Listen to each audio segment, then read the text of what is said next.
Good evening, everyone. Welcome once again to this fantastic panel discussion on demystifying profile building. We have amazing, esteemed guests, speakers with us. So, without any further delay, let me introduce all the speakers today. So, we already have, you've all met Parikshit Dhanda. So, he'll be moderating the session today. With him, we have Mr. Shaheem Rahman. He's the Chief Executive Officer at Atria University and is responsible for delivering a restructured learning experience that enables students to craft unique learning pathways and give them the scope and courage to explore their interests, pursue their passion, define their path, and forge their distinct journeys into the future. A firm believer of transforming dreams into reality, Shaheem leads the education revolution at Atria University and brings with him 20 plus years of experience in advisory, sales, and delivery across sectors. Our next speaker is Mr. Professor Navneet Sharma, who's a chair professor of business responsibility and dean IFIM Business School of Vijayabhumi University, Mumbai. He stirs education, research, and advisory services in the domains of business management, business responsibility, corporate social responsibility, competition, and market regulation at the university. Prior to Vijayamumi, Dr. Sharma was the head of School of Competition Law and Market Regulation at Indian Institute of Corporate Affairs under Ministry of Corporate Affairs. He also anchored the National CSR Awards at Ministry of Corporate Affairs. We have now Ms. Anju Deoskar, Assistant Director, Admissions Outreach, Flame University, Pune. Ms. Anju has taught in Ivy schools for over 15 years, schools such as TSIB, Indus, MIT, Vishwa Shanti, Gurukul, etc. As an Assistant Director, Admissions Outreach, she oversees many facets of applications and admission process, including outreach activities, pan-India and abroad, strategic planning, communications, working with underlying software, and much more. Though she has started her work at Flame recently, but holds a long experience in admissions, marketing, and communication. We also have Professor Arya Majumdar, who studied at St. Joseph's College in Calcutta and pursued his bachelor's degree in law from National University, Judicial Sciences, Calcutta, one of the India's premier law schools. He pursued his master's degree in law from Tulane University, US. Professor Majumdar began his career in 2007 with Fox Mandal Little, one of the India's oldest and largest law firms at that time, as a corporate lawyer. Having seen the law industry thoroughly, he turned his attention to academia and joined the OP Jindal Global University in 2013. As Dean of Admissions and Outreach, he oversees the entire outreach and admission operations at JGU. Professor Majumdar also handles university ranking and was instrumental in getting JGU featured in the QS World University Ranking in 2019. JGU now ranks amongst the first 3% of all universities globally.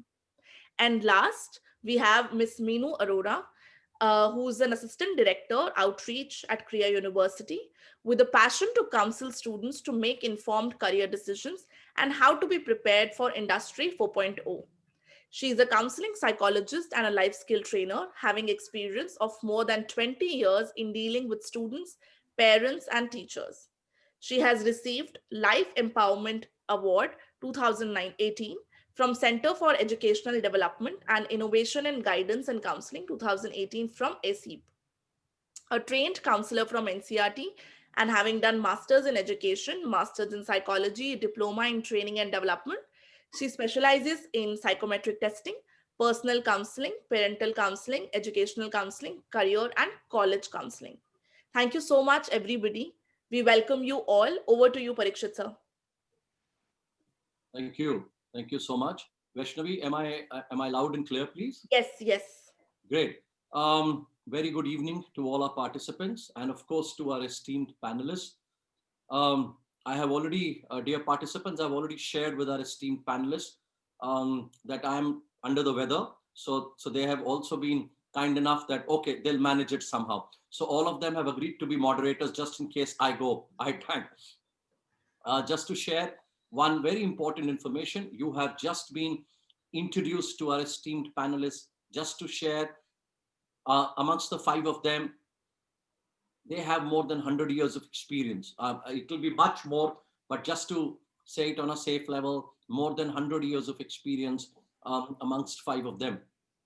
The very rich experience, and of course, they have looked at various domains. So we can't be more lucky, right? So without wasting any single minute, let's start with the agenda, which is demystifying profile building. Now, before I start, asking my panelists, let me kind of give you a very basic context as to about profile building. So in India, when we, during the morning session that I had with you, I talked about how 12th class board exam marks are or have been a very, very important source. Why? Because if you perform well in 12th class, and that's your window to higher education. And then, of course, the second area that came into being is entrance exams, right? So therefore, if you perform well in the entrance exams, and then also you go to higher educational institutions. So one is 12th class, the other is performance in the entrance exams. Now, the third area, which I talked about in the morning, and where you also had a session with Shilpa, which was about liberal arts and sciences. Now, this is the third area, how these amazing universities, what I call modern age universities, they not only look at 12th class marks, they look at many other parameters, functionality, personality, and a lot of other factors, which you will now get to know. So that's why we've called it demystifying profile building, because a lot of people feel, oh, profile building is something that you just do few exercises that may not make a difference. But let me tell you, this is the future. So today, when I'm talking to my experts here, profile building or this entire selection parameter or the rationale for this kind of a selection, this is going to be the future. So when we are talking about the future, 5 universities that we are talking to right now, from Kriya, Flame, OP Jindal, Atria, and Vijay Bhumi, we are talking to futuristic universities. Number one. Number two, if there is anyone who's prepared to take our youth forward vis-a-vis national education policy, such kind of universities, the 5 that you have already, they are going to be the torchbearers for a beautiful implementation and the right implementation of national education policy. So starting with,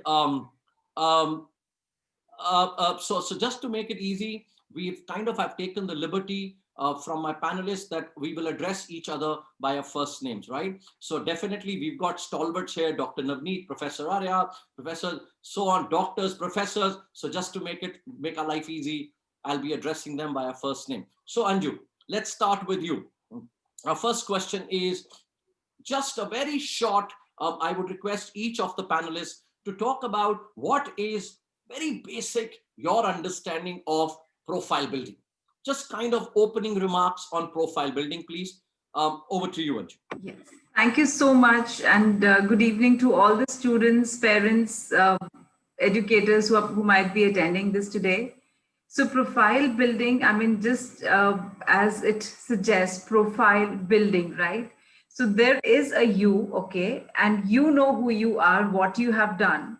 How do you let the other person know more about you, the better things or better samples of your work or better or interesting pieces of work that you've done? How do you put forward? So profile building essentially comprises of your achievements, your passion, your interest that you would like to present. And the best time, I think, is the junior year or the grade 11 post 10th. You should all start working very diligently. But these days, I think school counselors and college counselors do advise you to start thinking about it right from grade 9, because you're treated as a young adult, and then you must be responsible about that. So profile is just a framework of who you are to the universities or whatever you wish to. Thank you, Anju. Shaheem, over to you, please. What is your understanding of profile building? It's a collection of events or opportunities that an individual puts together to demonstrate one's qualities. Someone who is inherently passionate about art figures out an opportunity of how he or she has demonstrated that ability to convert that passion into something meaningful. Now that becomes a item in your profile building, right? So that's how I see it. Perfect, perfect. Navneet, over to you, please.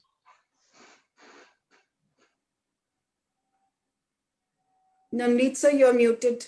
Oh, yeah.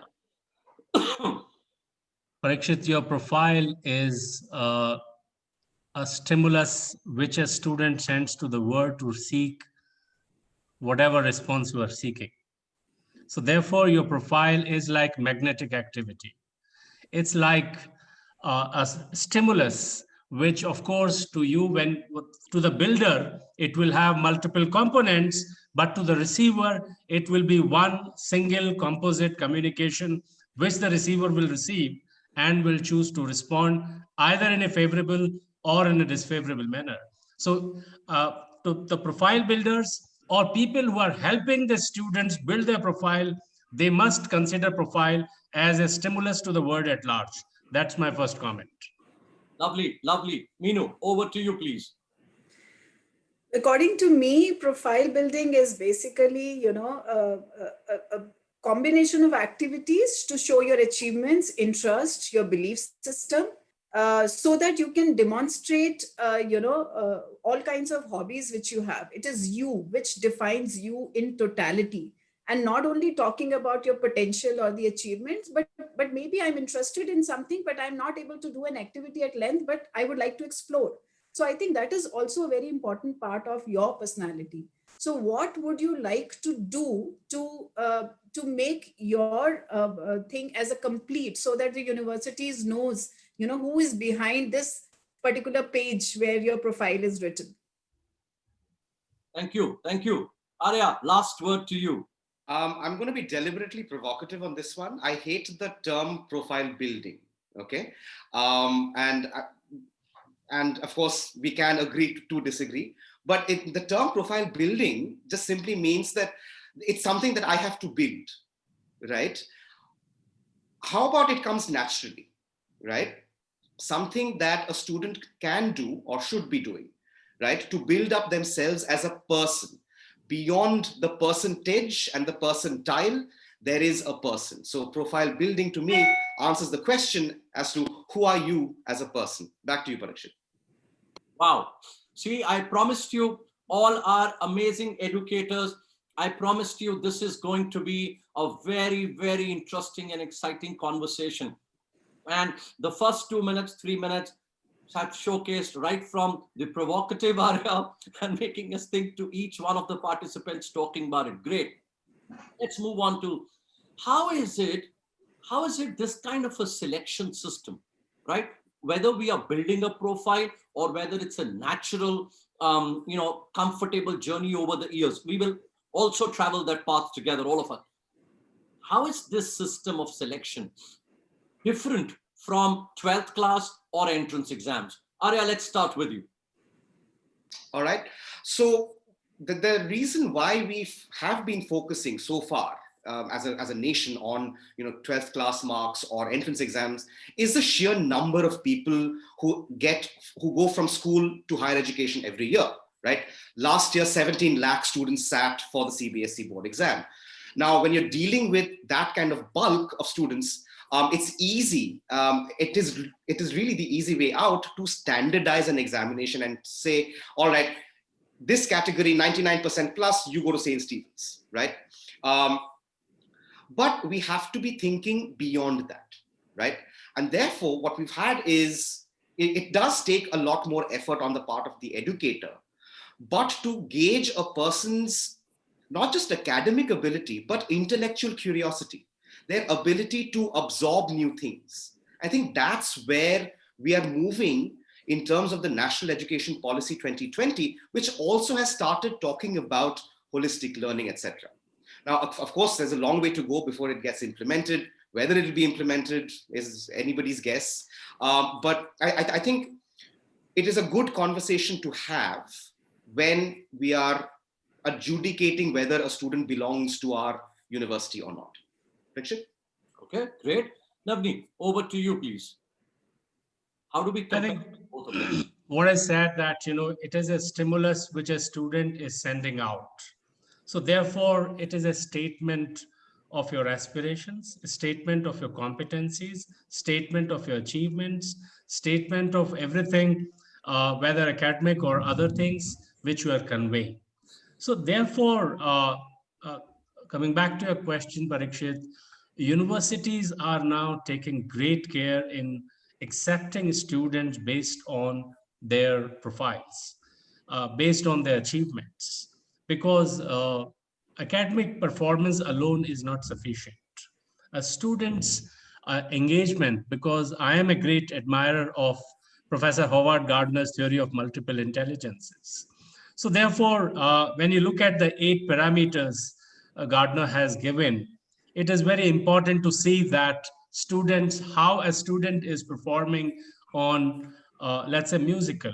Now, for a person at the surface, the musical intelligence may mean a little, but actually musical intelligence can reveal a lot. Intelligent bodily kinesthetic intelligence, for instance, can reveal a lot about the person's determination and drive and ability to achieve something and observe something.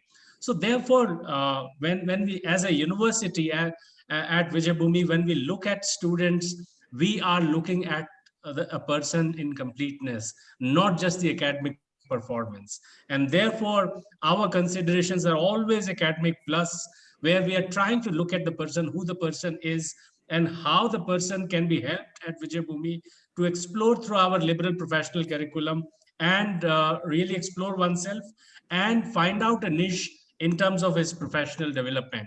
So that's my quick take on the admission process and how we look at person's profile. Perfect. Meenu, over to you, please.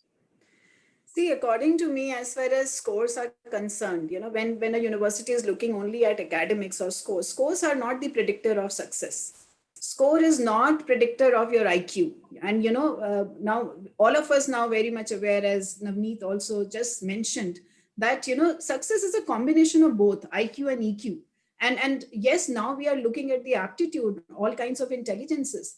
And when we start looking at scores, it might reflect that a student is only good at memorizing certain concepts. But when it comes to the implementation part, we need to know that how much the student can apply the knowledge in the real life setting. Secondly, if we look at the future, Industry 4.0 or 21st century, many great industrialists and companies have already said that we need people along with the skills. So not only education, but skill set is also important. So you can to train students with the skill set, it's important that they come with the open mind, because learning can, parachute works only when it is open. So even learning can open when you come with the open-mindedness. So it is very, very important that you try to see the student not only in terms of academic, but the non-academic profile also. What are his communication skills, what are his creative and critical thinking, the teamwork, many a times, and I see students, or universities, they are looking at the leadership skills, but where will the team workers go? Everybody cannot be a leader. So, we need team workers also. So a combination of both is the best predictor of success. And I think a university should focus on that. Thank you. Thank you. Meenu, and anyway, once the round is over, that's where I'm going to go for as to what are the prerequisites or essentials of a profile building. We'll go there. Anju, back to you about how is it a better or how do you compare this vis-a-vis the traditional selection approach? So thank you. I mean, I totally agree with Navneet and Meenu, and what they just said. It can't be just one part which decides what your future is going to be, right?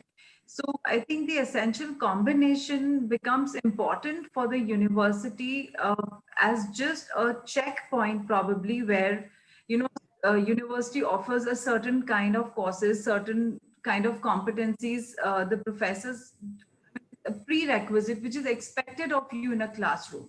So this just gives a balance to the universities when they're essentially selecting. So academic does somewhere play an important aspect, because that's how, fortunate, that's a huge question to debate upon, but it exists. This is a system that exists.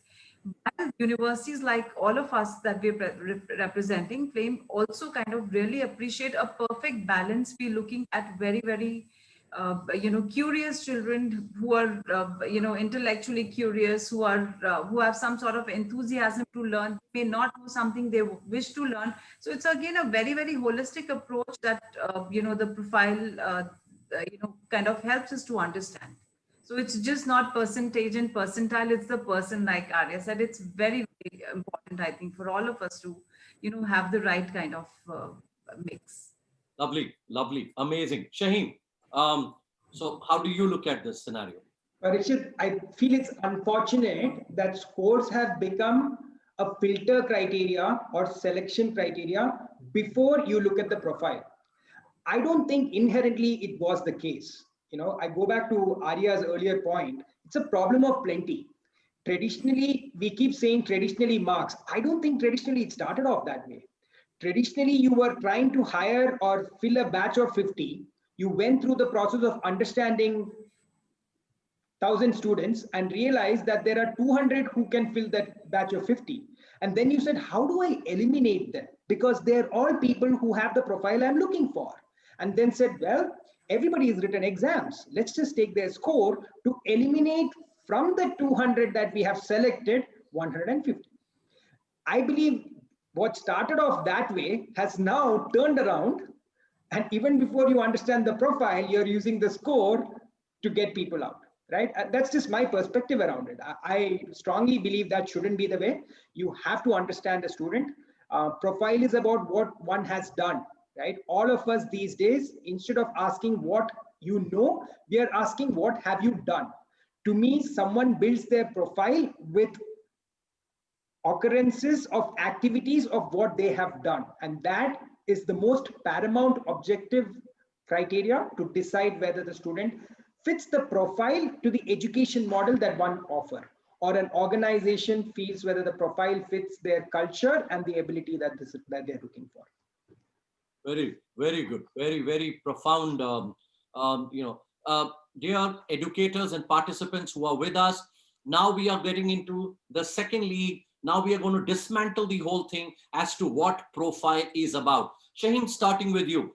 Now, my request to all my 5 panelists is, can you break down profile and pick up 2-3 areas of profile? So between, so like amongst 5 of you, so let's pick up 2 or 3 areas of profile. So which means we have 10 to 15 dimensions of profile, right? So can we break this up for our educators? Shaheen, what according to you is part and parcel of profile? So can you pick up any 2 or 3 significant attributes of profile, please? When I look at a student's profile or any individual's profile, one thing that I'm very particular about is trying to find out, is this candidate passionate? And passionate about anything in life. I'm not talking about studies, arts, anything. Is there one thing this person is passionate about and has enormous knowledge about, right? Passion can be demonstrated by showing enormous knowledge in depth about occurrences of events, right? So I'm very particular. If someone's not passionate, then I don't think the person has the drive to finish off something, right? So although profile can be built up using academic scores, using projects one has done, using sports activities, using internship, profile can be built up of multiple of these attributes. But essentially, all of us are looking at, is the student passionate? Is the student rigorous, hardworking? Is the student self-aware? Can the student work with the team? These are the attributes most of us are looking for in a student, right? We don't want to make it very difficult for the student by saying, here are the 5 things that you have to do to build their profile. That's my perspective. Perfect. Arya, what about you? What are few things that are important for you? Well, I think, the individual aspects of a profile in terms of extracurricular activities, social initiatives, leadership, they all will be covered. But I think taking off from where Shaheen left, when I'm looking at a student's application, what I'm trying to figure out is, why did they do the things that they did, right? Now, if and here is where I'm going to be a little more provocative, if you will permit me, Prikshit. I don't want a student who has built a profile for the sake of building a profile, right? I want a student who, as Shaheen points out, is passionate about it. How do I discover that passion within that student? Is that passion coming through in the application form itself? Because I'm not going to talk to the thousands of people who apply, right? So that in itself becomes, one of the sort of benchmarks. Why did you engage in music? Why did you go horse riding? Why did you participate in 15 months in the last 1 year, right? So the why becomes important. It's not important what they do, right? Somebody could have an innate musical talent. Somebody could have an innate sports talent. My question is why, right? And I think that becomes really, really important. It helps establish the genuinity or the genuineness of that profile building and of that student. Back to you, Prakshit. Dear educators and participants, if you are listening to this carefully, you're getting brilliant insights from people who call the shots at these universities. When I say these are the people who call the shots, they are kind of telling us, giving us insights as to what they are looking at in a student's profile. Navneet, back to you, please. All right.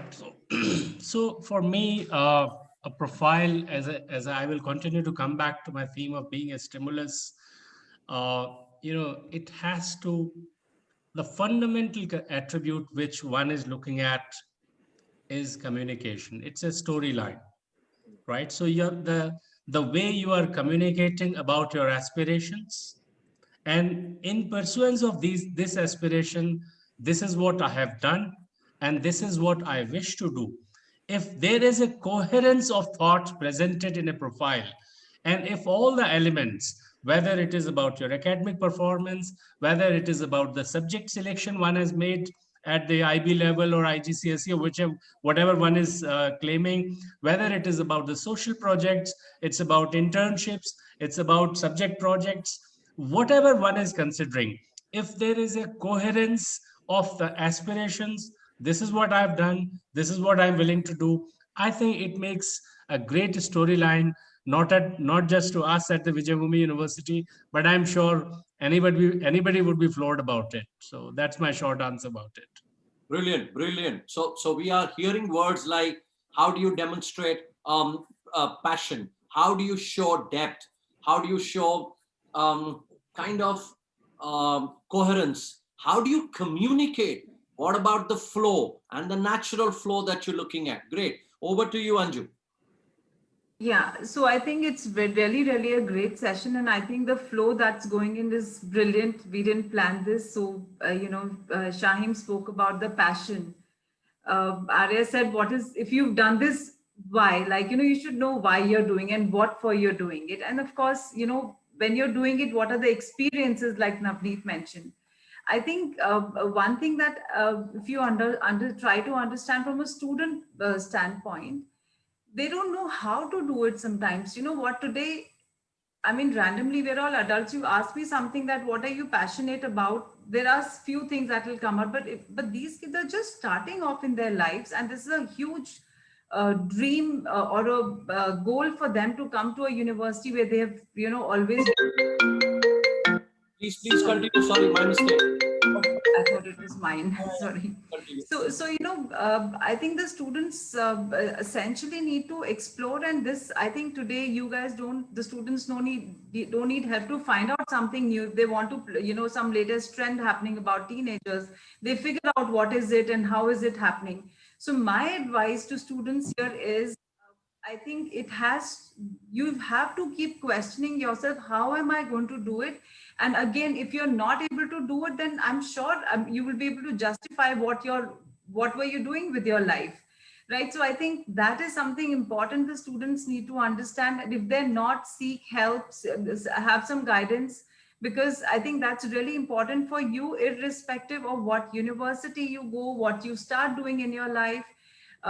We hear such great examples. Google is hiring people who haven't gone to college, or people who've dropped out. They didn't drop out because the colleges were useless. They dropped out because they had something more, more fire in their belly, or they wanted to learn more or faster than the universities. So there's so much of scope in you opportunities for you. So how are you going to do this? This is something really important, and nobody can teach you unless you want to do. Like they say, you can take the horse to the water, you can't force it to drink.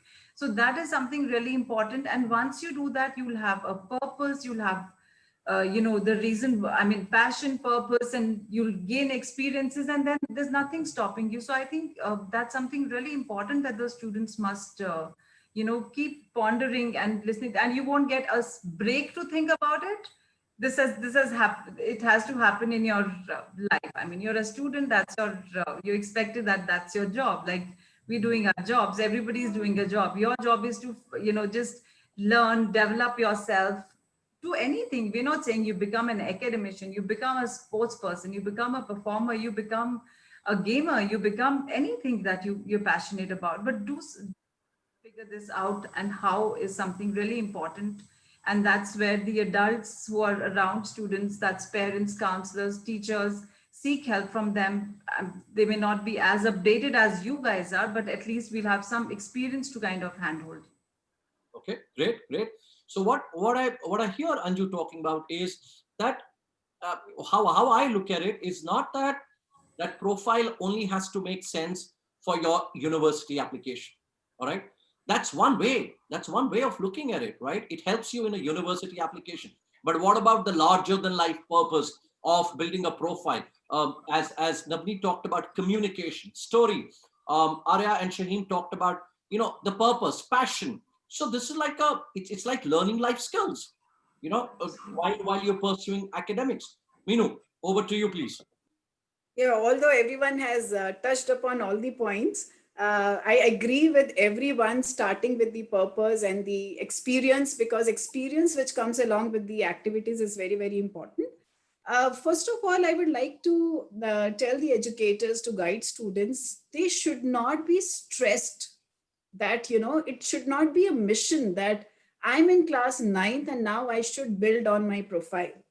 And then they start looking around, okay, who is doing what? Okay, another person is going for this kind of internship, I should also go for this kind of internship. They just start copying. You don't need to copy when you're profile building, right? As Arya was also saying that, be yourself. Don't try to put any mask. So just be yourself. Okay, in your profile building, you can touch upon not only on your achievements or on your aptitudes, but also maybe I just want to have an experience. Maybe I never learned music. I was always afraid of singing. Maybe I just took up a course in music just to experiment. That's fine. Maybe I have not achieved any laurels, but that's fine because that defines me. So whenever a child is doing the profile building, as a psychologist also, I strongly believe that don't try to put on a mask, because you should have diversified activities in your profile. It's not necessary. It's not necessary to do 10 activities, as somebody was also mentioning that, do it with passion. If you have a passion regarding one particular activity, that's fine. Many a times I see that students write that I have done this research project. Now all of us do understand, they have studies, they have exams. How can you do 10 projects, 10 research papers in one standard in class 11th? Not practically possible. So just don't try to put stars in your profile building. And one last thing, especially regarding the community service, people, many times we also get questions, in our sessions, that what is the importance of community service? And I always say that community service should also reflect the quality and the effort and the time which you have spent. Even if you have helped your maid or maid's son, that is a good community service. You don't need to go to an NGO. Or you don't need to start an NGO. You will see 11th, 12th class students, half of the profiles will say that we have started the NGO. And where did that NGO go after 6 months? You never know. So don't do that. Do something where, which is practically, which is real.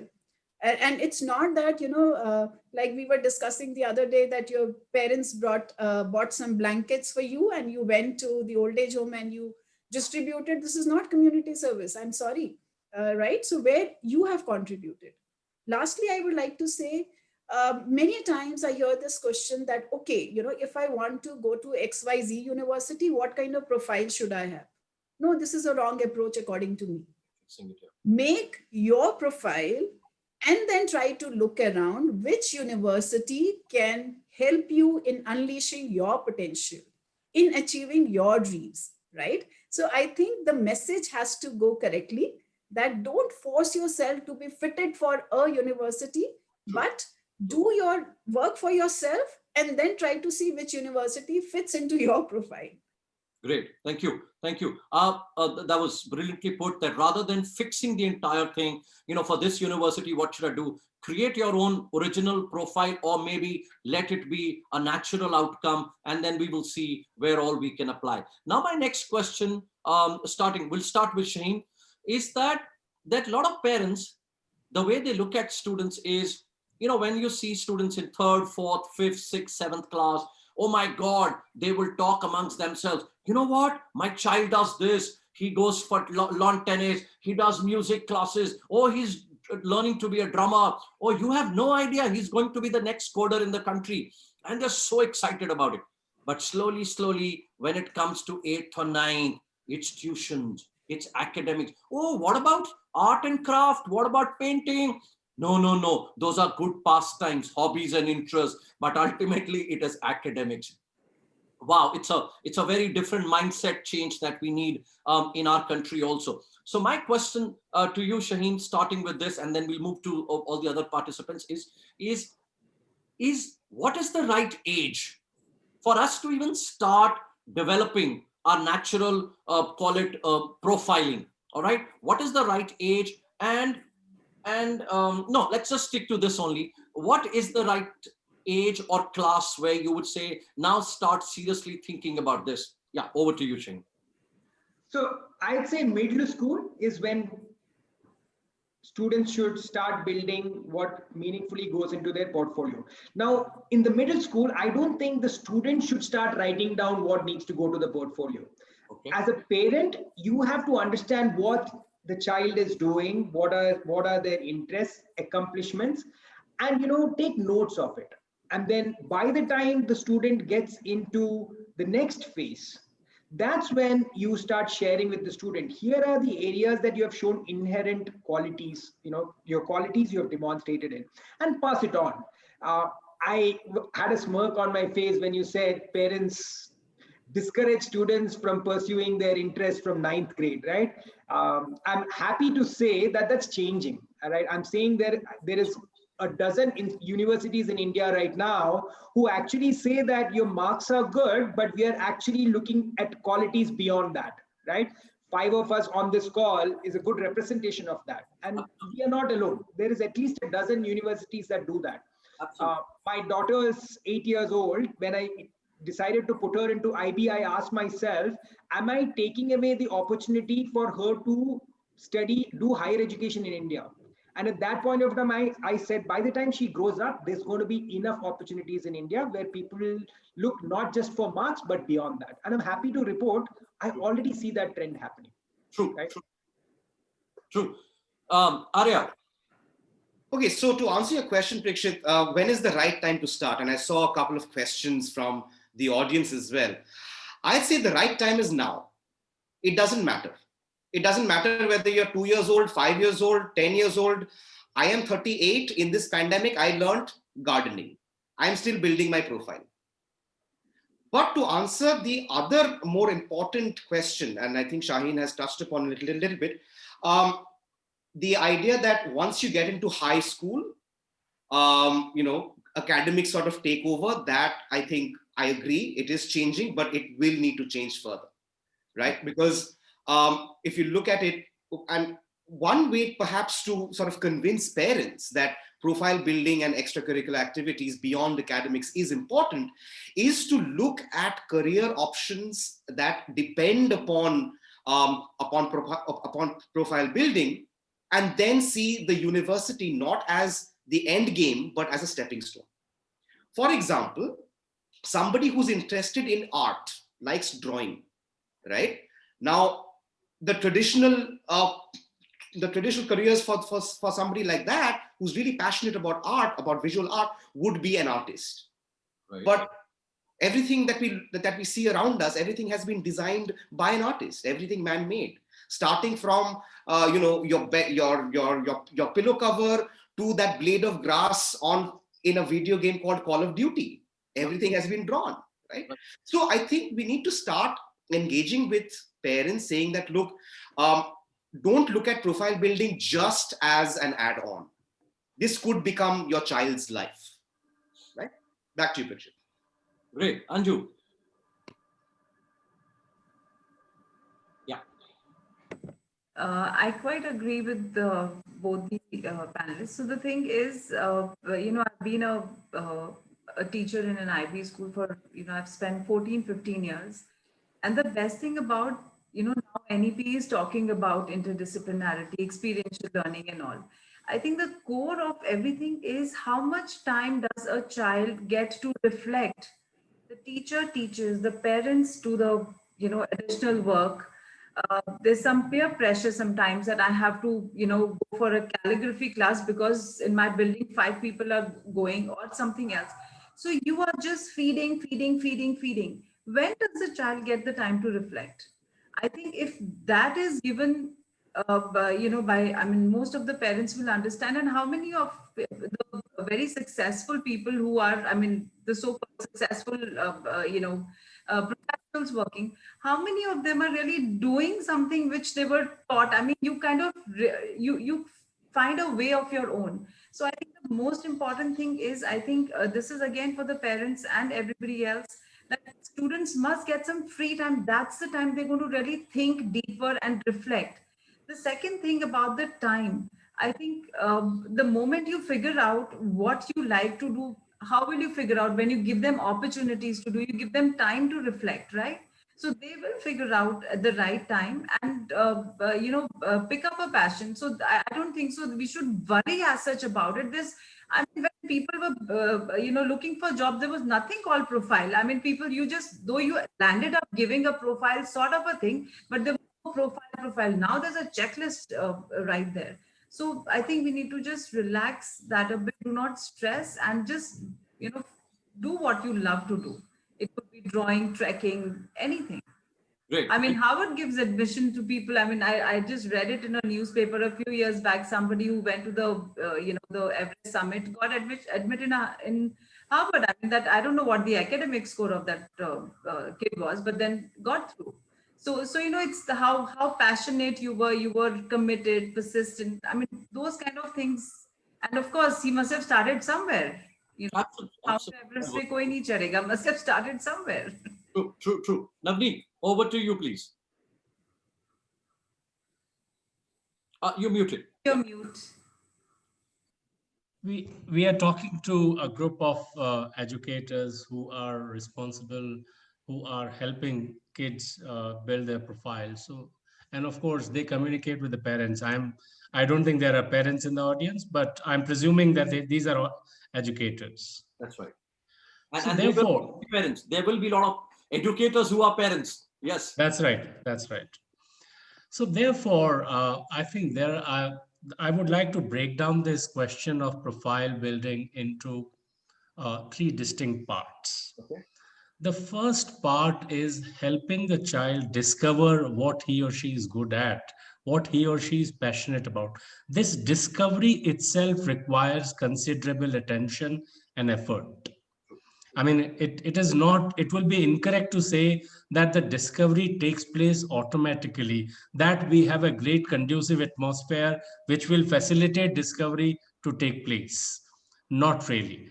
I think teachers and parents, by providing a liberal, accepting framework, can greatly enable the discovery. Let the child fail. If the child succeeds, encourage him or her. So therefore, there is something to be said about how to encourage the self-discovery, right? So that's the first phase. This starts with the primary school and goes on, as Arya said, until you are alive. So therefore, self-discovery has no shelf life, basically. So you continue, right? But for the purpose of the child, I think the way you discover your early talent in primary school, middle school, and you further build it up in your higher school, I think it can be a great systematic process of that discovery. And as Shaheen said, that it's the responsibility of the teachers to really keep the journal and tell the student at the right time that this has to be done. The second thing is kind of elimination. So the children, for instance, in middle school are encouraged to do MUN and sports and this competition, that competition. So, there is a kind of overwhelming load on children. So at there, the process of elimination can be greatly helpful to students. And again, the role of educators is fantastic there. If they consider that, if they enable the child to really tell him this is what is to be eliminated, so that some sort of a narrowing down of the choices is that what can happen in the middle school, so that you're focusing not on 12 different things, but maybe 4 or 5 things, so that there is a constant investment in those particular things in terms of time, attention, whatever you're doing. Perfect. The third thing and more immediate thing, which I presume your question pertains to, is I think that the kind of profile building for university admission, I'm narrowing down your question, I think should begin around ninth or 10th class, because that's where you start building your documents, you start building your academic grades, and perhaps a closer attention, because now it is 3 to 4 years away. So perhaps that's when a written, formal, structured profile building can start. That's 3-part answer to your question. I hope that makes sense to your audience.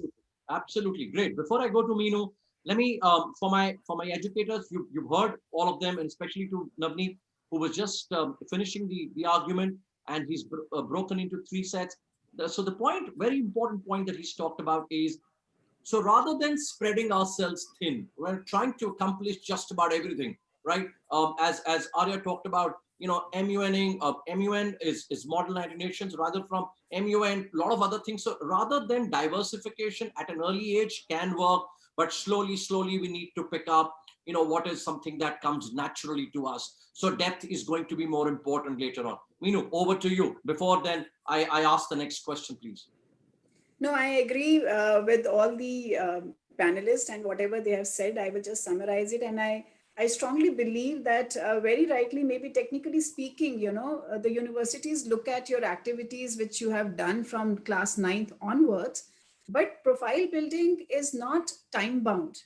Profile building is a process. And I totally agree with Arya also said, and Navneet also said that, it starts from the beginning, and you don't need to, many a times I see parents saying that, oh, my child wants to do this, but Meenu, how is it going to help in his profile building? He's wasting his time, it is not going to help in admissions. So as educators are there who are going to deal with parents, please make the parents understand that, every activity should not be profile driven. Because as Parikshit, you rightly said, initially you have to give that kind of experience, the exploration, exploring all the fields, and maybe slowly and gradually you can, narrow down your choice. That's perfectly fine. But every time, don't put that stress in the child's mind that this activity is useless because it is not going to help you in admission. Because life is not about career only. Life is life, otherwise every career will become a job. I think before we go off to sleep, we should, I would like to have a sound sleep thinking that, yes, I have done something which I was passionate about. You talk to Sonu Nigam, you talk to all these great singers, who knows their profile? They are known by the skill which they are in, and they never get tired of, their riyaz the whole day. So I think a lot of communication, a lot of dialogue has to happen between the parent and the child from the very beginning. I should not be worried about my child when he comes to class 8 कि अब मेरा बच्चा 9th में जाने वाला है. Now I should start talking to a career coach that how should I start building up a profile. Just be more vigilant, just support your child, help the child not only to learn the activity but also the byproducts. even if your child is attending a summer school in the middle school, the kind of team working and the communication and to face failure, these are also byproducts, which are very, very important, which will go into profile building eventually. So it starts as soon as you as a parent get aware that my child needs to do certain activities. Perfect. Perfect. Thank you. Thank you. Now I can add just one thing here, just a half a line that, profile, there has to be a lot about authenticity. Without authenticity, a profile means nothing. Over to you, Parikshit. Beautifully said. Dear educators, by authenticity, it is not just about getting certificates to show, because please understand, they are all veterans. They will be able to see through. There'll be questions on what you've accomplished. And please understand, if you don't have a story, or if they will get to know that you just have got a certificate with no further experience. So that's authentic is very important. Now, one very important question to all my esteemed panelists is going to be, which is the last question for the day. But before that, I have one more question. So I'm going to ask you the second last question. The last question is going to be, I would want few insights about your university selection system. All right. So I'm going to go to each one of you. Please share about Atria, Flame, Vijay Bhumi, OP Jindal, Kriya. Share your insights, quick insights about your selection and eligibility system. But before that, I have a question. We've been talking about profile here. So my understanding is, maybe you could answer this also from your university perspective. How do we look at academics? Profile is very important. We get it. So what part and percentage does academic play in the overall scheme of things? Let's start with Meenu, and then we will move to Shaheem, and then further on. Meenu. I think as far as academics is concerned, as we were earlier discussing, that academics is important. I don't deny the fact, but along with academics, the non-academic is also important. So I will not say 80% or 50% or 60%, because, I give you a very small example of a student, if you allow me. I was talking to a student and he said, ma'am, what do I do? Because I took up one particular subject, say any subject, I name it economics. I was not able to deal with it. My father said, okay, no worries, you change your subject. And he kept on changing, and 5 subjects he changed. Okay, now I'm talking about the academic profiling, right? So now here, this is not only academic profiling. What is more important to me is that whether the child has that kind of grit and determination. Where is the perseverance? Are we trying to inculcate a kind of escapism, to the child, that you are not able to deal with this and you go on? So as far as academics is concerned, I think there is a lot more other than the academic, because there is a possibility that a child could not get good scores, although the child is brilliant. I have seen a number of students like this. So I will say only 50% we should give importance to academics, not more than that, because that may not give you the full picture of the person's potential. Perfect, perfect. Arya, I know you have to exit at sharp 6 because you have another webinar coming up. So Arya, over to you. If you could just answer what part of academics is important, and second is, what about OP Jindal, the selection system? Please share some light. Right. Thank you very much, Parikshit, for this, and thank you, Mindler, for setting this up before I leave in about 3 minutes. So in terms of, let's say, academics, I agree with Meenu, and I think everybody's, have the same opinion that it does form a part. It just varies in terms of weightage. Now for OP Jindal, I can't place an exact percentage of weightage. Let's just put it this way. Academics is the basic eligibility criteria. As long as you can show that you are able to communicate effectively through written means, that is academics effectively. That is pretty much it.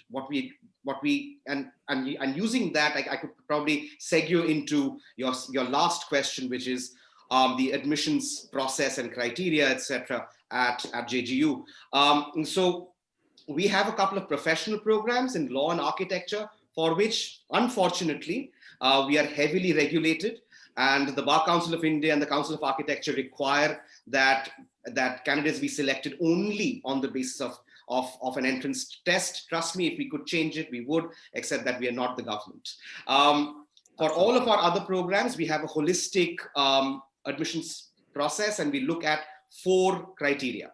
The first is students' responses on an application form, which will include descriptions of whatever they've done in terms of their profile. Second, a statement of purpose, which the students will have to write. Third is an entrance exam, which is the JSAT, the Jindal Scholastic Aptitude Test. And the fourth is a faculty interview. So these are the 4 sort of criteria on the basis of which we take our students. The idea behind all of this is every person has their own story now, and every person is living through a movie. The question that we're asking for each student is your life movie interesting enough for me to watch? If so, welcome to JGU. With that, thank you so much, Parikshit, thank you so much, Minla. And to all of my panelists, my apologies, I do have to run. It was great meeting you all. To all the educators, thank you for listening in, and I'm quite certain we'll meet again soon. Bye. Sure, Arya. You take care. Thank you so much. Shaheem, over to you. So from Atria perspective, if you could show light about your selection system and what are few attributes that your university is looking into? All right. So I'll respond to how much of weightage do we give to marks, right? Very strong statement. Marks may be used to filter in the end, but they are not an entry criteria. Lovely. The regulations require us to make sure that someone's passed 12th grade. I will honor that regulation. But mark by itself is not going to get you an admission in 8-tier university. Wow. We are looking for qualities which are passion, rigor, ability to do hard work, curiosity, learning ability, self-awareness, teamwork, communication, personal and social context. These are the qualities we are trying to find in a student. Now, to find this, an exam is not going to give us that results. So we have the student put an online application. There are 3 essay type questions. There is even one where the student is provided a video or an image and required to provide a perspective within a stipulated time, right? So we see whether the student is able to react well to that situation. Right. Post the online application, we actually get the students for 6 hours of student engagement and interaction day, where we create groups of 5 students, give them project, throw a very random project at them, see how they work amongst the 5 students, and then actually come up with decent deliverables. There we are able to see whether the person is curious, that the person is working with the others, knows how to manage time, right? All of those qualities we actually see during that process, followed by a panel interview where we have 6 panelists interviewing the candidate. It is a lot of investments in the admission process to find out qualities such as this. I am hoping that we can remain true to this for as long as this university exists. You know, Shaheem, I am, after listening to you and after listening to all of you, I am so happy that I have done my education. All right. My God, if I was an 11th and 12th class student, trust me, after listening to this, I would be like, my God, it is easier to score marks than to go through the screening system. My. Vaishnavi, you also count yourself lucky. I'm done. Almost last stage of education. Very good. Anju, over to you, please. So yes, like I said earlier, academic does hold certain importance in your admission process. Right. That is again to see that you're going to cope up with the program that we offers. Perfect. As for the UGC, we follow all the we are pretty much in compliance with all the rules and regulations. So there is a certain process. The interesting part is that since in this COVID times, we've changed the systems completely. We know students are really stressed about their 12th, a lot of new things happening in their life. So they have to fill in the application form, provide us the details of their academic, essentially your grade 10. Right. Should you have taken your SATs, please, we accept those SAT and ACT scores in hand.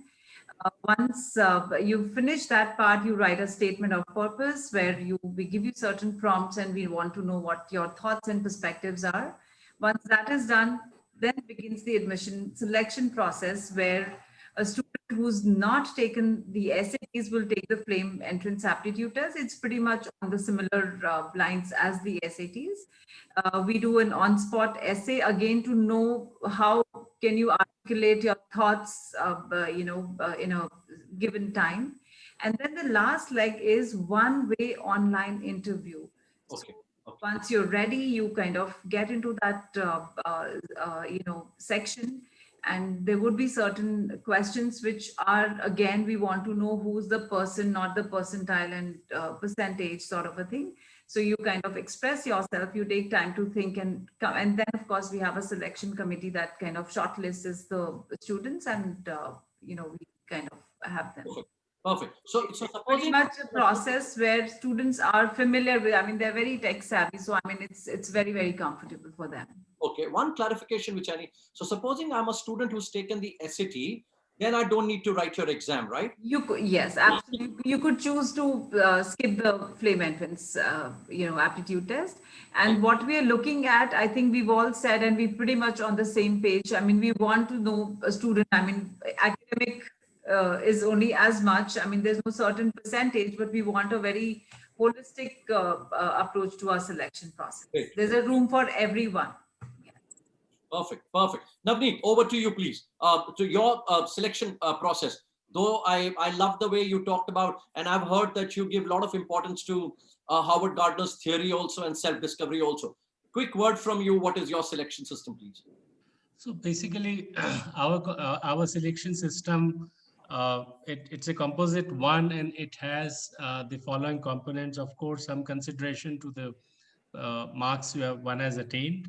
The second is either you have a score of either SET or LSET, there are eligible examination scores which we accept, right? But otherwise we have our own admission test called Vijayabhumi SAT, Vijayabhumi SET, VSET. We have that test, which is largely like the College Board SET, where we have 3 parts, 25 questions each on mathematical ability, logical ability, and English comprehension. Perfect. Followed by, because we claim to be a liberal professional university, India's first liberal professional, because the engagement of liberal curriculum in professional degrees, that's what we are working very hard on. So therefore, we are very keen that, students also showcase certain discovery. We provide a platform where discovery is happening, where we are able to see what the student is good at. So therefore, in a normal situation, we would like to call them to our campus and give them and make them undergo a discovery workshop. Since it is not possible currently, so what we are doing is we are giving discovery challenges online, which students are taking up, and lastly an interview. So that all these components give us a score, which is what is the basis of the selection. I hope that's comprehensive enough for our educators to understand. Sure. Very interesting. Meenu, last word to you. What is so special about your selection system, please? So basically, we also follow the holistic admission process, and we look at students who are open-minded, who have good communication skills, who have the creativity, intellectual curiosity, and empathy. And the first stage of admission is the online application, where the child needs to write a personal story. And this personal story can be in the form of a text or a video also. So any significant event in your life, it can be one day, it can be your whole life journey, which has impacted your life. And plus, you need to submit your academic transcripts starting from grade 9, grade 10, 11, and 12th. 12th first term and self-predicted scores are also accepted. And then all the certificates, supporting your curricular and extracurricular activities. So if you are selected on the basis of your application, then you move to stage 2, which we call it as Kriya Immersion Day. So it is a kind of a combination of individual and group activities. And earlier we used to take students for a physical trip, but now it is not possible. So everything is online.